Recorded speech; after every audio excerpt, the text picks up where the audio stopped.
तुम्हारा जन्म से मैं थारी होली। अरे भाई साहब थारा काम हो जाएगा, उसीलिए बाहर गया था मैं। हाँ हाँ हो जाएगा बोला तो थारे को। कहीं चल रहा है माधव? सारा दिन अट्ठे बैठे घूमता रहता है, हाँ? अरे पानी भाई घूमना रहा था, काम पे गया था। हमारा टूर ट्रैवल का बिजनेस अट्ठे है तो काम तो करना पड़ेगा ना। सारा काम धंधा बंद कर दो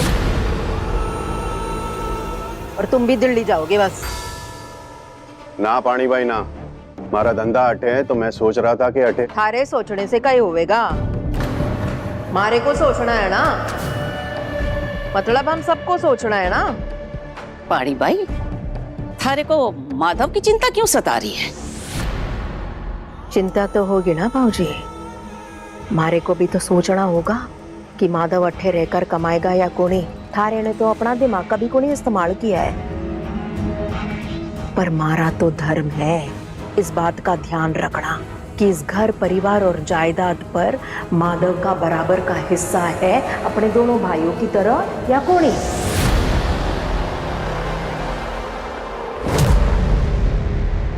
कहीं कहा तूने? वही जो आपने सुना। माधव को पता है कि बचपन में इसे घर के मुद्दों से दूर क्यों रखा गया।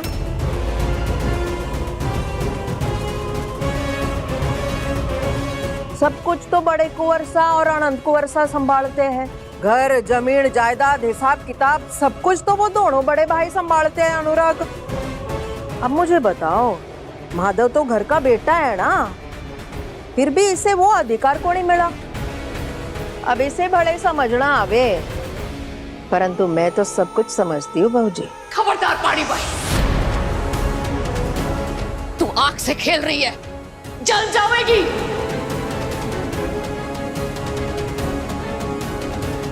माँ साहब क्या हुआ, समझ में नहीं आ रहा है।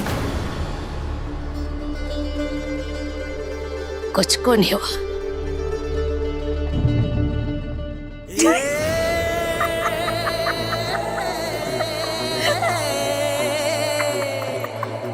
बड़ी बिंदड़ी, घना कुछ है राज अतीत के।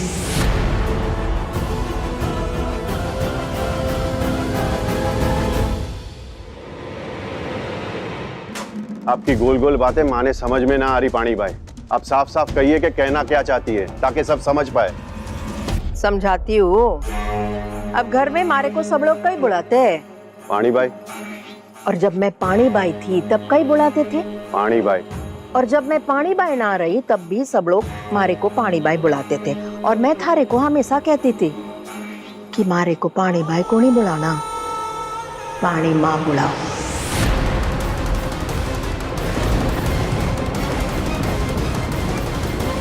पर बुलाते को नहीं थे, क्यों? जब से माँ ने होश संभाला है सभी लोग आपको पानी भाई बुलाते थे, तो मैं भी आपको पानी भाई बुलाने लगा। और मारी मासा है अठे। आप लोग क्या कह रहे हैं, क्या चल रहा है, सब मुझे कुछ समझ में नहीं आ रहा है। हाँ, आज के लिए इतना ही काफी है। दुर्गा आ रही है ना कल? इनवाइट किया है तो उसे आ जाना चाहिए। तुम दोनों ने प्यार से उसे बुलाया तो आना ही पड़ेगा। आ जाएगी। बड़ी बिंदनी तो खाना को नहीं बनाने वाली दुर्गा के लिए। अभी भी वही बोल रही हूँ, मैं दुर्गा के लिए अलग से कुछ नहीं करूंगी। अब इतनी नाराजगी भी क्यों बड़ी बिंदनी? हाँ, अब छोटी सी गलती तो की दुर्गा ने, उसके लिए उससे इतनी दूरी बनाए रखोगी? घना प्यार किया था ना तूने उससे, हाँ? क्यों ऐसा कर रही हो? बड़ी बिंदनी, तू जा अपना काम कर। अठे खड़ी रहेगी तो ये पानी बाई की जुबान रुकने वाली कौन है? बोलूंगी। अब कही है ना बाबूजी, इतने सालों से इतना सब कुछ इकट्ठा हो गया है, अट्ठे और अट्ठे, शरीर भारी हो गया है हमारा, और मैं बूढ़ी हो रही हूँ। अब ढेर सारी कहानियां हैं हमारे पास। सोच रही हूँ ये सारे राज निकाल डालूं और मन हल्का कर लूं।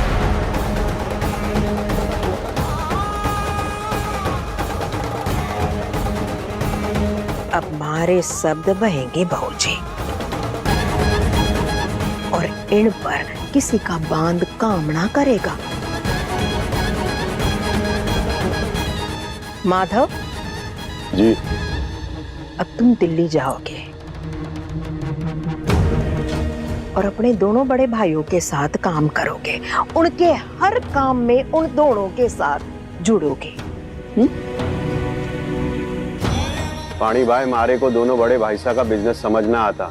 मारा धंधा अठे है, मैं अठे ही रहूंगा। मारा आदेश है, तुम दिल्ली जाओगे।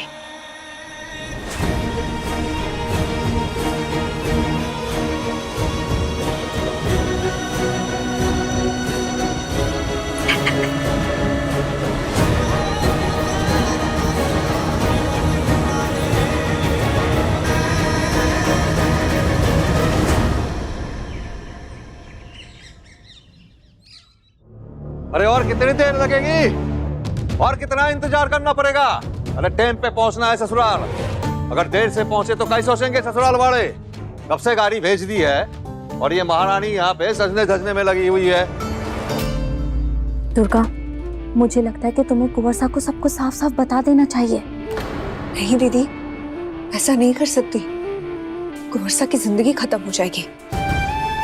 मेरा इंतजार करेंगे और मैं नहीं चाहती ऐसा। मेरे और कुंवर साहब के रास्ते कभी एक नहीं हो सकते दीदी। तुमने ऐसे आदमी से शादी क्यों की? मेरे पास और कोई ऑप्शन भी तो नहीं था। राजेश हमारी तस्वीर पूरे गांव वालों को दिखा देता या बड़े पापा तक पहुंच जाती ना, तो वो कुंवर साहब से सारे रिश्ते तोड़ते थे। मैं ऐसा नहीं कर सकती उनके साथ। बात कहिए राजेश। अरे बुआ बुढ़ाई से देख, कब से सजने धजने में लगी हुई है।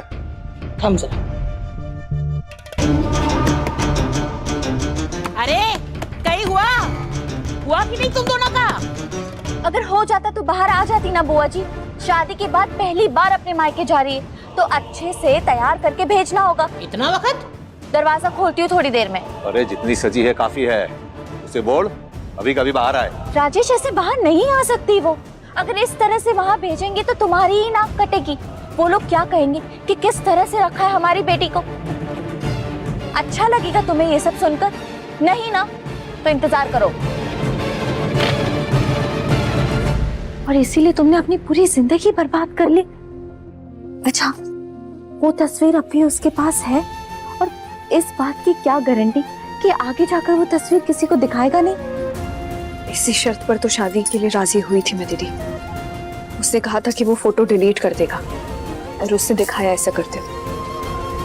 तुम्हें क्या लगता है दुर्गा कि वो सारी जिंदगी तुम्हें यहाँ रखेगा और तुम्हें छुएगा भी नहीं? तुम ऐसे आदमी के साथ रहना ही क्यों चाहती हो? वो दीदी, असल बात तो ये है, इससे पहले मेरी शादी हो चुकी है।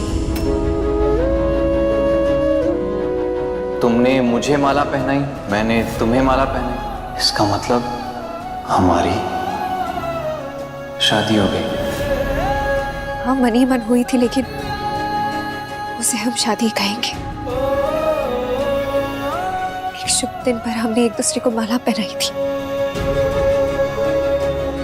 उस दिन से मैं खुद को शादीशुदा मानने लगी। अब आप ही बताइए, जिस औरत की शादी हो चुकी है वो किसी पराये मर्द को खुद को छूने दे सकती है क्या? दुर्गा, ये तो बहुत खतरनाक बात है। क्या होगा? राजेश तुम्हें यहाँ से जाने देगा नहीं और बाहर समाज तुम्हें अपनाएगा नहीं। अगर वो मुझे जाने नहीं देगा, अगर उसने मेरे खिलाफ अपनी ताकत का इस्तेमाल किया या मैं लड़ने में नाकामयाब रह गई, तो मैं खुद को फांसी लगा के खुद की जान ले लूंगी। मैं किसी भी तरह खुद को खत्म कर दूंगी दीदी। क्या कह रही हो दुर्गा? ये सब करके क्या मिलेगा? तुम्हें क्या लगता है कि तुम्हारी ये खबर सुनकर कुंवर साहब को खुशी मिलेगी? जिसके लिए तुम इतना लड़ रही हो, इतना दर्द सह रही हो, उसी को इस दुनिया में दुख देकर तुम चली जाओगी क्या? लड़ूंगी ना दीदी, आखिरी सांस तक लड़ूंगी। और अगर मेरे मेडिकल एग्जाम का मौका मिला, जिसका रिजल्ट मैंने सुना अगले 2-3 दिन में आ जाएगा, अगर किस्मत अच्छी रही, अगर भगवान ने साथ दिया ना दीदी, तो मैं ये गाँव छोड़कर यहाँ से बहुत दूर चली जाऊंगी पढ़ने। फिर तो राजेश कुछ नहीं बिगाड़ सकता ना मेरा, है ना? तुम क्या कह रही हो दुर्गा? तुम्हें लगता है कि राजेश तुम्हें यहाँ से दूर पढ़ाई करने जाने देगा? मुझे नहीं पता थी, मुझे सच में नहीं पता। पर एक बात तो तय कि मैं राजेश को मुझे छोड़ने नहीं दूंगी। वो चाहे कितनी भी कोशिश कर ले, लेकिन वो मुझसे मेरी पवित्रता को कभी नहीं छीन सकता। ठीक दुर्गा, मैं एक बात कह रही हूँ, वो ध्यान से सुनना। तुम और कुंवर साहब दोनों दर्द में हैं। जो होना था वो सब हो चुका है। अब जब तुम उनसे मिलोगी तो उन्हें सब कुछ साफ साफ बता देना। नहीं दीदी, वो मौका जा चुका है। मैं बता के भी क्या होगा? वो शादी की रात को मुझे भगाना चाहते थे, पर मैं भाग ही नहीं पाई। मुझसे नहीं हुआ। अब जब मैं खुद को उनकी जिंदगी से दूर कर ही चुकी हूँ, तो फिर इस सच को ऐसे ही रखते हैं। शायद भगवान भी नहीं चाहते थे कि हम दोनों एक दूसरे के साथ रहें। शायद उन्हें सिर्फ हमारी दोस्ती मंजूर थी। अब इस पे कोई क्या ही कर सकता है। अगर आप मुझसे पूछेंगी ना दीदी कि मेरे दिल में क्या है, मेरे लिए कुंवर साहब मेरे पति है, मेरी पूरी जिंदगी है, और इस एहसास से मैं दूर नहीं भाग सकती।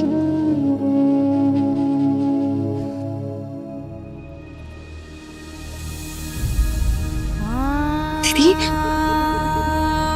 क्या हुआ? आप रो क्यों रही है? जब ऐसे प्यार के बारे में सुनती हूँ ना, तो मेरा दिल खुशी से भर आता है। मुझे चाहे जिंदगी में जो मिला, प्यार कभी नहीं मिला। इसलिए जब उनके बारे में सोचती हूँ ना, जिन्होंने उसे पाकर भी इसे खोया है, बहुत दर्द होता है दिल। खैर, कोई बात नहीं, तुम्हें जो ठीक लगे तुम करो। तुम पढ़ी लिखी हो, समझदार लड़की हो, जो भी करोगी सब ठीक ही करोगी। आपको पता है, उनकी चीजें मैं बड़ी सफाई से रखती थी। बड़ी माँ हमेशा कहती थी कि कुंवर साहब ना सारी चीजें उलट पुलट करके रखते हैं, तो सजा कर रखना। मुझे सब पता था कि कौन सी चीजें कहाँ रखी है। अभी उन्हें दिक्कत हो रही होगी ना, शायद सामान नहीं मिल रहा होगा उन्हें, और उनके कबर्ड की चाबी ना हमेशा मेरे पास रहती थी। उन्होंने बहुत खत लिखे हैं मुझे, और मैंने भी कुछ। वो सारे खत हैं उस कबर्ड में। इस बार जाऊंगी तो उस कबर्ड की चाबियां दे ही आऊंगी, लेकिन उसके लिए मुझे एक बार उनके सामने जाकर खड़ा होना होगा, वरना मैं उन्हें कभी तक नहीं करती, कभी भी नहीं। तुम्हें जो ठीक लगे वो करो दुर्गा। और क्या कहूँ मैं? हाँ,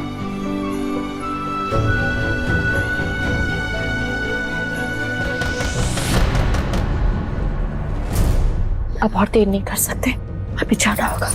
चलो दुर्गा, तुम्हारे बिना ना ये घर एकदम सूना सूना लगेगा। इन दिनों में तुमसे एक अजीब सा बंधन बन गया है। मेरे दिल से तुम्हारे लिए सिर्फ प्यार ही निकलता है।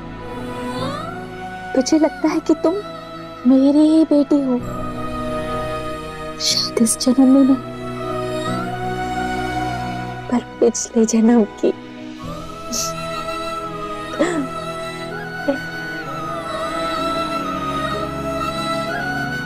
आप प्लीज अपना ख्याल रखिएगा और टाइम से खाना खाइएगा। हाँ, खाना नहीं खाऊंगी तो क्या करूंगी? खुद की जान तो नहीं ले सकती ना। अगर तुम्हें बहुत चोट लगी ना, आपको भी मेरी वजह से। पर आपने देखा ना, मैंने सिर्फ मार नहीं खाई, मैंने पलटकर जवाब दिया और आगे मैं मार नहीं खाऊंगी। और अगर ये करते करते मेरी जान भी चली गई ना तो भी मंजूर है मुझे दीदी। अच्छा ठीक है, अब और देर नहीं करता है वरना वो लोग अंदर आ जाएंगे। चलो संभाल के।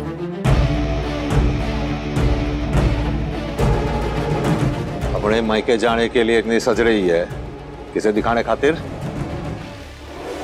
जिसके बारे में तुम सोच रहे हो ना उसी को। जबान लड़ाना जरूरी है कहीं? अभी अभी तो थारी शादी हुई है और अभी से सारे कांड शुरू हो गए। बुआ जी मैं कांड करने वाली लड़की हूं ना, इसीलिए। तो ये सब मत भूलिए, कोई फायदा नहीं होने वाला। नहीं, फिर आपको राजेश को भी तो खुश करना है ना। ये सब नहीं बोलेंगी तो फिर घर में कैसे रहेंगी? आप करिए। खैर, मुझे जाने से पहले कोई कांड नहीं करना। वैसे भी तुम सुबह से तैयार बैठे हो ना राजेश, ससुराल जाने के लिए, क्योंकि आज दावत के साथ साथ लेन देन की भी तो बात होगी ना, है ना? अरे भाई, दामाद पहली बार ससुराल जा रहा है, उपहार मिलेगा या सलामी, कुछ तो मिलेगा ना। चलो चलो, मैं टाइम वेस्ट नहीं करती, चलो। सबसे बड़ा उपहार तो माने मिल ही गया, पर इस उपहार को अपने हिसाब से ढालना होगा। वो कहे ना, उन लोगों ने ठीक तरह से बना के नहीं भेजा। कोई ना, मैं बना लूंगा। ए मोहन। हाँ मामा जी। नीचे मिठाई के डब्बे है, गाड़ी में रख दे। हाँ मामा जी, रखता हूँ। खाली हाथ थोड़ी ना जाएंगे ससुराल। चल। इस बार अगर तुमने हवेली में कुंवर सा सी कोई भी ऊंची बात की तो तुम बहुत पछताओगे।